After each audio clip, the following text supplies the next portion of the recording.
Good morning everyone, সকলকে রাধে রাধে। সকলে কেমন আছো? আশা করি সকলেই ভালো আছো। অনেক দিন তোমাদেরকে ভিডিও দিতে পারিনি, কারণ শরীর অসুস্থ থাকার কারণে কিন্তু তোমাদের সামনে ভিডিও আনতে পারিনি। আজকেও কিন্তু শরীরটা খুব একটা ভালো নয়, আশা করি তোমরা গলার ভয়েস শুনেও শুনতে পাচ্ছ, বুঝতে পারছো। তো তবুও তোমাদের ভিডিও দিলাম, কারণ এতদিন তোমরা হয়তো বলতেই পারো যে কেন দিদিভাই ভিডিও দেয়নি বা কেন দিতে পারেনি। তো সেই কারণেই তোমাদেরকে জানালাম। আর এখন ঘড়ির কাঁটায় কিন্তু বাজে সকাল 9টা। তো এখন থেকেই কিন্তু ভিডিওটা স্টার্ট করলাম তোমাদের সকলকে সাথে নিয়ে। তো একদিকে দেখো চা, আর একদিকে মেয়ের জন্য দুধ গরম বসিয়ে দিয়েছি। সকালে তো এটাই। আর সকালে কিন্তু স্নান আজকেও সারা হয়ে গিয়েছিলো তাড়াতাড়ি। স্নান করে কিন্তু প্রথমে আগে একটু চা একটু দুধ বানিয়ে নিয়েছিলাম, গরম করে নিয়েছিলাম। তারপরে কিন্তু ঠাকুরকে সেবা দিয়ে সুন্দর করে আজকে দেখছি গাছেতে না প্রচুর টগর ফুল ফুটছে সাদা সাদা হয়ে, বেশ ভালোও লাগে ফুল তুলতে। আর আমার না একটা ফুল তুলতে এত ভালো লাগে, বিয়ের আগে থেকেই প্রচণ্ড আমার ফুল তুলতে ভালো লাগে। আর সুন্দর করে সাজিয়ে গুছিয়ে পুজো করতেও আমার খুব ভালো লাগে। তো যাই হোক, চলো, ওদিকে আমার পুজোও কমপ্লিট হয়ে গেছে। তারপরে এদিকে একটুখানি মুড়ির তরকারির জন্য একটু তরকারি বানিয়ে নিয়েছিলাম।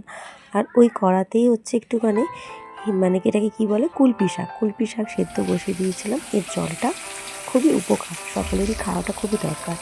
আর তারপরে এদিকে এই যে রান্না বসিয়ে দিয়েছে, একদিকে ভাত আর একদিকে এই যে মাছ ভাজছি। আর আজকে তরকারি করবো তোমার ভাবছি ডাঁটা আছে, কারণ এখন সিজনের তো ডাঁটাই জানো। তো ডাঁটার তরকারি ভাবছি মাছ দিয়েই করবো, আর সেরকম খুব একটা কিছু করব না। আর এখন তো কি ধরেছে আকাশে কি জানি, দুদিন ছাড়াই ঝড় বৃষ্টি, আর বলো না। আর এই ঝড় বৃষ্টির কারণে কত যে মানুষের কত কি ক্ষতি হচ্ছে বলার মতো নয়। যাদের সত্যি টালির চাল বাড়ি বা যাদের ছোট ছোট ঘর বাড়ি, অনেকের কিন্তু ক্ষতিগ্রস্ত হয়েছে। গাছ পড়ে গিয়ে অনেক বলার মতো নয়, অনেক ক্ষতি হয়েছে। বা টিভিতেও দেখছিলাম অনেক ঘর বাড়িও ভেঙে গেছে এই ঝড়টার তাণ্ডবের কারণেতে।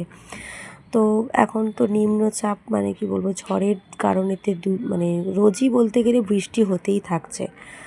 তো যাই হোক, আকাশের ওয়েদার তো আর আমরা চেঞ্জ করব না, এটা তো আমাদের হাতে না।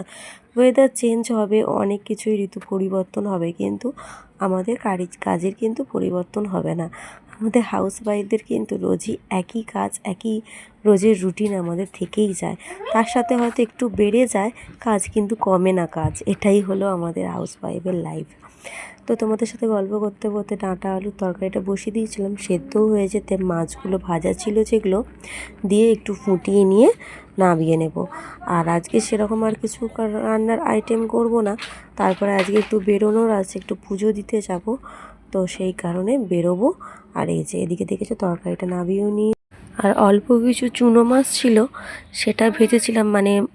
পুকুরের মোরলা মাছ বিক্রি করতে এসেছিলো, সেটা একটুখানি নেওয়া হয়েছিল বাজার থেকেই। তো সেটাই হচ্ছে একটু টক বসিয়ে দিয়েছিলাম, অনেক দিন টক খাওয়া হয়নি। ঢ্যাঁড়স কুমড়ো দিয়ে একটুখানি তেঁতুলের টক বসিয়ে দিলাম, বেশ ভালো লাগে শেষ পাতে একটু টক। কারণ এই তো গ্রীষ্মকাল পড়ছে, এবার রোজই বলতে গেলে আমাদের বাড়িতে টকের ডাল এগুলো রোজই হয়। তোমরা রোজের ভিডিওতে দেখতে পাবে টক বা টকের ডাল, ঠিক আছে? কারণ আমাদের গ্রীষ্মকাল পড়াতেই কিন্তু এগুলো হয় আমাদের বাড়িতে। তো যাই হোক, টকটাও দেখো আমার কিন্তু রেডি হয়ে গেছে, দেখেছো? চলে এসো, কে কে খাবে তো চলে এসো আমাদের সাথে। দেখো একদম রেডি। আর এদিকে চলো এবার গ্যাসটা ক্লিন করে নিই, কারণ রান্না যেহেতু হয়ে গেছে একটুখানি গ্যাসের উপরটা একটু শার্পে দিয়ে দিয়েছিলাম, দিয়ে ভালো করে ক্লিন করে নিলাম। যেহেতু রান্না বান্না হয়েছে তো তেল চারিদিকে ছিটকে পড়েছে গ্যাসের সাইডে, সেই কারণে গ্যাসটা ক্লিন করে নিয়ে মেয়েকে খাইয়ে নেব, নিয়ে একটু রেস্ট নিয়ে তারপরে রেডি হব, রওনা দেব।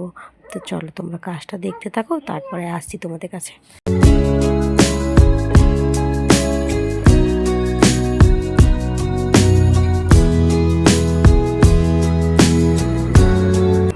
রীতিমতো কিন্তু আমরা বেরিয়ে পড়েছি। এখন কিন্তু ঘড়ির কাঁটায় বাজে কিন্তু বিকেল 4টে। তো আমরা বেরিয়ে পড়েছি আর পৌঁছেও গিয়েছি। তো হাজব্যান্ড মিষ্টির দোকানে ঢুকেছে একটু সন্দেশ কিনতে, কারণ মায়ের ওখানে পুজো দেবো বলে। আর এই যে মালাও কিনে নিয়েছি, মালা সন্দেশ নিয়ে চলো মায়ের ওখানে যাই, আর তোমাদেরকেও এই রানী মাকে দর্শন করাই। চলো এই যে রানীমা, আগে যখন আমার বড় মেয়ে ছোট ছিল এই মায়ের কাছে এনে যখন সাজানো হতো মায়ের বুকেতে তোলা হতো। এখন যেহেতু বড় মেয়ে বড় হয়ে গেছে তো ছোট মেয়েকে এখন মায়ের বুকেতে তোলা হয়। কারণ মাকে যতদিন পারবো জানি মায়ের কাছে এসে পুজো দেবো, স্বামী সন্তানের মঙ্গল কামনা করব, এইটুকুই জানি। আর এই দেখো আমার ছোট মেয়েকে মায়ের বুকেতে তোলা হচ্ছে, এই দেখে দেখো, যাতে ওকে ভালো রাখুক সুস্থ রাখুক এই কামনাই করি মায়ের কাছে। আর পুজো দিয়ে তারপরে এই যে মেলা বসে মেলার দিকে একটুখানি গেলাম। আর এই পাশেই হচ্ছে মানে কিছুটা দূরে দিদির বাড়ি, তো দিদিরাও আসবে কিন্তু ওদের জন্য ওয়েট করছিলাম, ততক্ষণ মেলায় ঘোরাঘুরি করি একটু, ওরা আসতে দেখি কখন কি আসে। যখন দেখলাম ওদের আসতে অনেকটা লেট হচ্ছে তো ওদের দেখা করেই আমরা কিন্তু বেরিয়ে পড়েছি, কারণ ওয়েদার খারাপ, কখন বলতে কখন ঝড় বৃষ্টি এসে যাবে, আমাদের অনেকটাই যেতে হবে। তো আমরা ফাইনালি বাড়ি চলে এসেছি। বাড়িতে এসে কি কি নিয়েছি চলো একবার তোমাদের সাথে শেয়ার করে নিই, ঠিক আছে? করে নিয়ে তারপর এন্ড করবো ভিডিওটা। এই যে ফার্স্টে দেখাচ্ছে আমার মেয়ের খেলনা।